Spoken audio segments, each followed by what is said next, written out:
Okay, we're going to take the Grenadier for a little drive. I've had it 2 weeks now, and we're going to discuss a couple of things that weren't quite right when I got my car, and go through a little list and go for a drive, see how things are doing. So let's go. Now, the first thing that people talk a lot about is the steering, and the steering isn't that complicated. It just takes getting used to. And if you think about the fact that they created off-road driving in mind first, it all makes sense. And I think it kind of adds to the character of the car. But basically, when you turn, the steering wheel doesn't turn back when you come out of a curve. You actually have to kind of unwind it a little bit. And it also has quite a large turning radius. And during our drive today, we're going to do a U-turn so that you can just sort of see, because that's probably one of my wish it could be a little bit better. And that is that when you make a U-turn, sometimes you end up having to do a 3-point turn. And in downtown cities, a 3-point turn, you never want to really be backing up while you're in an intersection. So I wish that were a little tighter, and that could maybe go on their list of, I don't want them to really take away the sensation and the driving feel, but they probably could make the turning radius a little bit better. So we're going on a track that takes us over train tracks. That's train tracks. And we're going to go down near the harbor and the port, because the roads are quite bumpy.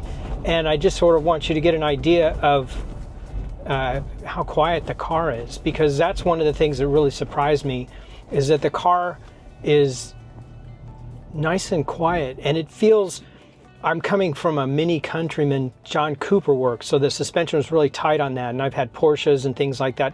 But when in a Land Rover or in a car like this, where you're sort of up above, you almost feel like you're floating, and it takes potholes great. So I'm really enjoying the comfort in the ride and around town, because that's where most of my driving is going to be, is in towns and on freeways. But with the condition of roads nowadays, that's actually something to consider, because having all these bumpy, lumpy roads and a car that sort of takes it because it's designed to deal with that kind of terrain is just a pleasant surprise. So again, that's not a fault either. It's sort of a character of the vehicle, but you're going to enjoy the ride, I think. And I don't find, we're not going to go on the freeway today, but I don't find on the freeway that it swims around. Yes, you have to kind of actively keep going with little adjustments. I'm doing this on purpose with the steering wheel, because it's not laser precision. It's very loose and forgiving. And so that may take a little adjustment, but it's definitely not a flaw. When it comes to flaws that I've had with my INEOS Grenadier, the list is really short. And I know that people are looking online for problems, and they want to justify that they might not want to get one yet. And I'm not going to be one to tell you that you need to wait, because the worst problem I'm having with my Grenadier is that rear door sensor, which the dealers already said that if they cannot resolve it by adjusting it again, that they'll replace the sensor. So it, not ideal, but not a deal breaker. When it comes to the function of the car and the solid and sturdiness, and I was more worried about things like rattles and shakes and it just feeling like it was poorly put together. But this thing is solid as a tank, and I think it sort of oozes quality. It doesn't feel cheap. The only thing that gives maybe it feels cheap is more the fact that they chose to use a key, and the keyhole doesn't have anything around it, so you can't find the keyhole in the dark, and some silly little things that they could have thought through just a little bit better. But that's a learning process, and I think they'll come to grips with that. And there's my friend, the speed warning. That's probably one of the other big gripes that most drivers, owners are complaining about, and that's the fact that the over speed limit warning comes on every time you turn the car on. It defaults back to on. Now, I've been doing a little research on this, and it looks like this has to do with some European regulations, and INEOS was getting out ahead of it because it's a requirement of some sort in certain countries. I don't know exactly what the law is in California, but we also understand that there's supposed to be a software update coming soon, and I'm not sure what changes they're going to make, because it's fine that there's an overspeed warning, but it should be okay for me to disable it and acknowledge that I'm disabling it, and that be the end of it, and not continually turn it back on every time I get back into the car. So let's do a little acceleration. So another thing, and that just reminds me that, you know, people in these modern cars talk about the fake sounds that come into the compartment. Well, in this car, it's old school. That's the engine you're hearing, and that's the growl of the engine. It's not coming through the stereo speakers. It's just the sound of the car, and I like that. But see, we're going over some relatively rough road, and you might hear some of the bumps, but it doesn't feel like a parts bin that's all shaking around. So another, I mean, so the door sensor worst problem that I've had, when I test drove the car, when they brought it for me to test in the garage, there's a video of this trying to make sure that this fit in my garage before I kind of signed the deal. The air conditioner wasn't working properly, and they resolved that before I even picked the car up. So, I give that a non-issue because it's working fine, and it hasn't changed. So, check. I appreciate that they addressed it before I ever took possession of the car. And so that was the only other thing that, you just want to make sure that your air conditioner is blowing cold before you pick it up. But then it gets to things like the compass. Okay, I actually already talked to my dealer about this, and the compass, it's been suggested that it needs to acclimatize to my driving, and so we're going to revisit it in a few hundred miles because it got shipped around the world, and I guess it's kind of acclimatizing, and so we're going to see, because right now it still says I'm so many feet below sea level, and we know that I'm driving near the sea, but I'm not below sea level. So, that's a minor. The next thing, I got the locking spare tire storage kit. It's not locking at the moment. The key doesn't fit properly. I think maybe they gave me the wrong key. So we're gonna sort that. And here's some more train tracks coming up. And this is just horrible road. So this is a perfect test for how much sound you hear and how annoying it is or is not. And I'm not bothered by it at all. And it kind of tiptoes over these bumps. The next thing is I mentioned in my day that I got my Grenadier video, is that my car, I have a Field Master, and the badge on the front says Grenadier. And so they're having to get that sent from the factory because it's not a standard part that you can order through the parts network. And so they're working on that. So I'm not concerned. Everything, I guess another thing that people are somewhat leery about is the dealer. And this is going to be dealer to dealer, but my dealer's been great. They're more like a partner than yes, they sold me the car, and yes, they're a car dealer and all that, but they're standing behind everything. They have no intention of walking away. And frankly, I think INEOS in this first few years are going to go above and beyond because they're proving the reliability of the car. And so I'm feeling very confident, and it was one of the reasons that I wasn't afraid to be one of the first time buyers, is that they don't want this to fail. And the people who buy this vehicle first are the people who are going to talk the loudest to praise it or to badmouth it. And so, pay attention to what you hear, but people are looking for faults, and I just don't know that there are humongous faults. There are, problems happen, and I've in my lifetime had 2 vehicles that had to be bought back by the dealer. So I've been through a lemon law lawsuit. I know what that's like, and it's not a fun process, but you know, so it could occur, but it's not happening to me. So we're going to make a U-turn, and I'm not sure if the camera angle is going to catch this, but there are 2 lanes on the other side of the road. I'm totally turned tightly, and see, I'm just making it into that second lane. So in general, not really a problem, but sometimes when you see parked cars or things like that, it makes you a little cringy. You know, again, me coming out of a Mini, it's just a different feel, and that's part of, you know, getting used to. I've been practicing my parallel parking and some of those things that you don't think too much about when you're driving a little teeny car. So, but that's about the extent of my list of problems with my Grenadier. It's all minor, and it all seems fixable at this point. You know, I'm 2 weeks in. I've only got 150 miles on the car, and I've taken it on the freeway a couple of times, and of course I'm taking it around town.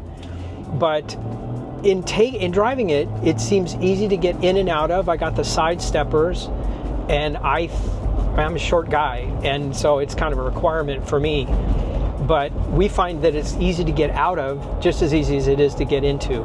And originally, I mentioned that there's no grab bar here, and a lot of people do comment on it because there's a great grab bar for the passenger side, and I sort of wish there was one here.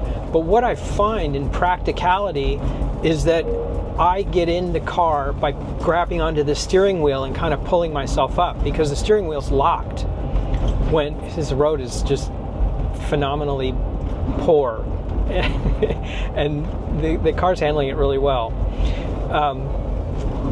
So getting into the car isn't quite the problem, even without the grab bar on the side, and I don't find myself using this other grab bar in order to get in the vehicle. I just grab right here and I pull myself in, and that just sort of kind of helps, and then using the step from the side stepper seems to be all I need to do. So I'd appreciate if you leave comments or questions, because I'll be driving in it. Maybe every couple of weeks I'll just do a how's it going video with my Grenadier, because I'll tell you the good and the bad. And you know, at the moment, yes, I'm in love with it, and I'm happy that I got it. I don't have any regrets, so I'm happy to share. But I do see people online that are, you know, a little concerned. I was concerned. I really had to think twice. It wasn't just a slam dunk. It's 90 grand, and it wasn't just a slam dunk because it's, you know, you're taking a leap of faith on whether this company is going to be a Fisker or something like an INEOS. And I think INEOS is on a good track to get this one right. So my camera just fell. So I'm going to continue until I can pull over. What are your top complaints of the car? Well, the camera fell down. All right, let's run around and fix this real quick. And you can see me climb into the Grenadier as soon as I get around to the other side. So I grab on this with my side stepper, and I just pull myself in. It's really that easy. And I like this armrest. I normally lean on that when I'm coming in. I wish this were a little higher, but you know, add it to the wish list. So off we go again. And see, this is a small turn, so we're going to make this a 3-point turn. This is basically a 2-lane road with one side of parking and the other side is red. So, you know, those ideally it would have a tighter turning circle, but I think it's one of those things that you get used to and you just know how to control your car. So off we go.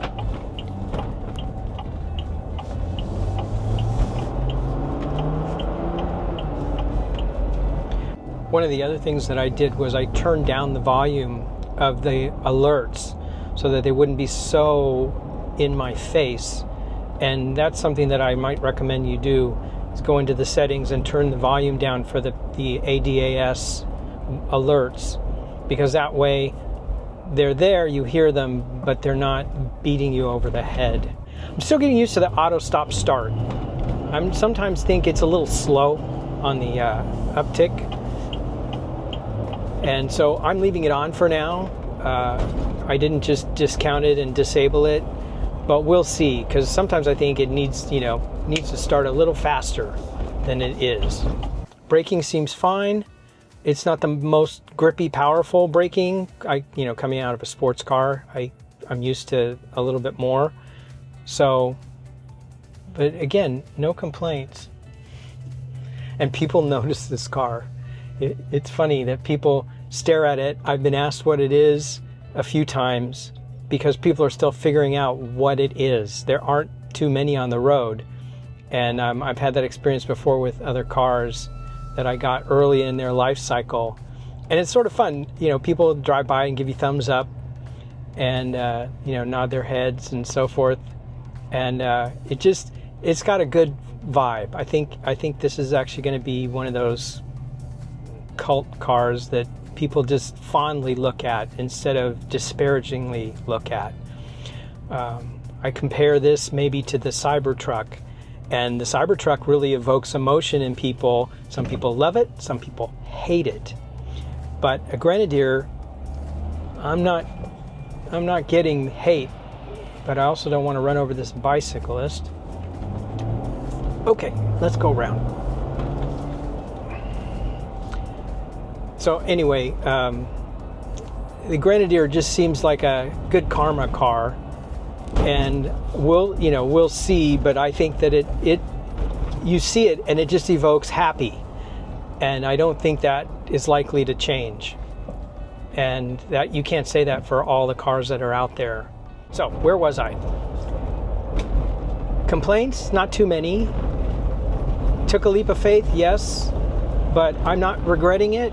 And I think that if you're on the fence about getting your Grenadier, go with your gut, but don't be afraid of, and don't keep looking for problems that may not be there, because it's not perfect, but at the same time, you're going to love the character of it.